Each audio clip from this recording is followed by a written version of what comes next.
go to, where they would actually be actively involved in satanic worship.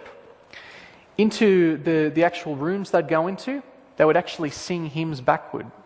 And this was actually a form of blasphemy for God, or against God, and that's why they'd do it.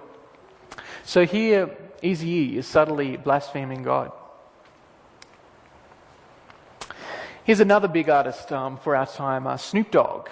And I know a lot of kids have heard of him, and he has a lot of influence in the MTV kind of community. He's always on there. He's always promoted in commercials, in parties, and all those kind of things. So he's not just some little player. Everyone kind of likes Snoop Dogg.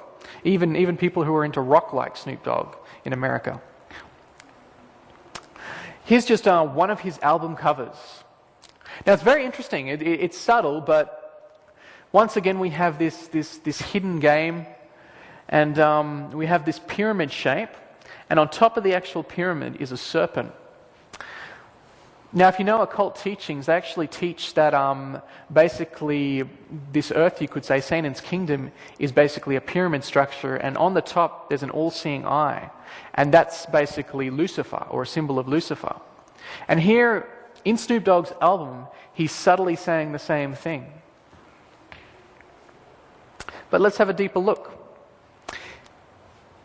Here we have one of Snoop Dogg's video clips.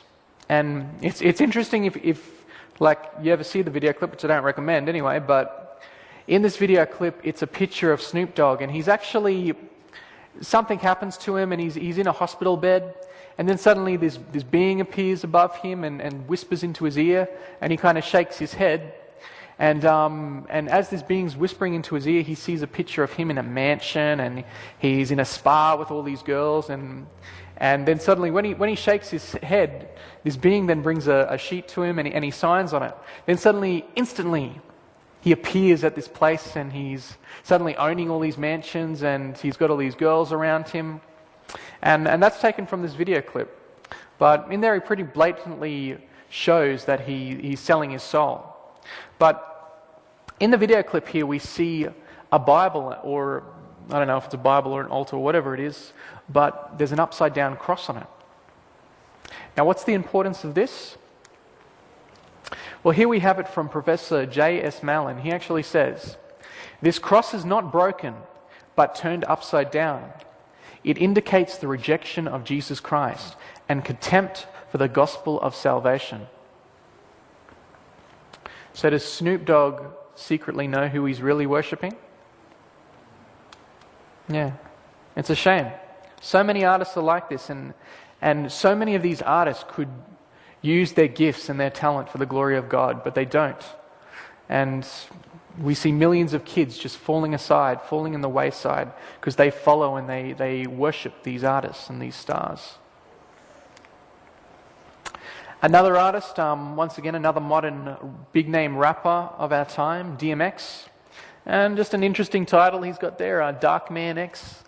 I'm sure that's more or less to do with his skin color than the title, because they all have these satanic connotations underneath everything that they say. Here in his lyrics, he actually goes on to say, "Since I run with the devil, I'm one with the devil. I sold my soul to the devil. The price was cheap." So once again, another example.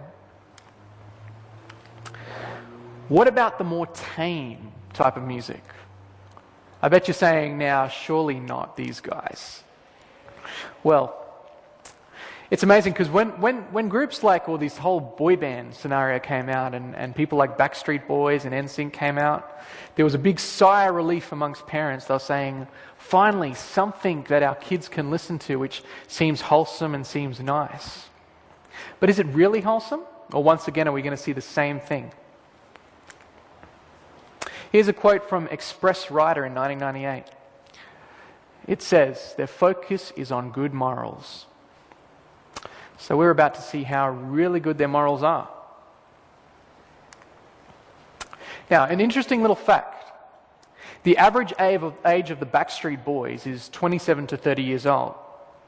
And the average age of their fan is 12 years old. So what kind of message are these harmless boy bands giving to the children? Let's have a look. Here's an article from Entertainment Weekly where they go on to say, in regards to the Backstreet Boys, that they sing a ludicrous line, "Am I sexual?" Hordes of 8 to 15-year-old girls clutch their throwaway cameras and scream their braces off. Another night, another 10,000 sexual awakenings. So they have a big influence on the kids, don't they? But I just want you to have a look at this one set of lyrics that they sing about. And this will show you just some of the stuff they're actually preaching to the children. They say, "You always push me away. You tell me it's much too soon. But I just can't help it. I'm always going to lose control. I hear you saying, I think we should wait. I can't hold on anymore. My body is calling for you. So please don't hesitate. No, you know I got to do what I got to do, baby." What do you think that's singing about? It's basically singing about sexual immorality. And remember what the age of their fan base is? 12 years old. So anyone here have any 12-year-old children? Yeah, a few. Well, just think about it. These are the lyrics they're basically preaching to those children. And you wonder why teenage pregnancies are so high these days and why so many youth are just into sexual immorality in such a great scale, and things like AIDS is so great. And here's another example, NSYNC. NSYNC was basically the younger brothers, you could say, of the Backstreet Boys. They were, there was this guy called Uncle Phil, and he was the guy who basically produced all the boy bands. And after Backstreet Boys their profits started to fizzle down, he thought, hang on a sec, why don't I release another group? And that's where NSYNC came from. So, is NSYNC any different to the Backstreet Boys? Here we have Rolling Stone magazine. They actually go on to say that NSYNC has much darker stuff, like teen horror movies and grunge, brimming with pent-up tensions of teenhood, burbling hormones and unbearable, overwhelming feelings. Okay. Well, let's see what kind of lyrics they're preaching to their audiences. And this is very interesting, just what they say in here, because this is supposed to be just casual lyrics that are getting the kids all happy to dance and boyfriend, girlfriend kind of stuff. But there's actually a much deeper message, even in these tame groups, you could say. Here's the lyrics for one of their songs, Space Cowboy. They sing, "Here it comes, millennium, and everyone's talking about Jerusalem. Is this the beginning or the beginning of the end? Well, I've got other thoughts, my friends. We don't need all this prophecies telling us what's a sign. Leave your doubts and your fears behind." Now I ask you this. What are those prophecies that are they talking about? What are the prophecies that they're saying that they don't need? What are these signs? It's the Bible, it's Scripture. Here, in a very subtle way, this group is basically saying, we don't need the Bible. Just leave your doubts and your fears behind. Now, it just goes to show that you can never judge a book by its cover. Even groups that seem so innocent like that can have their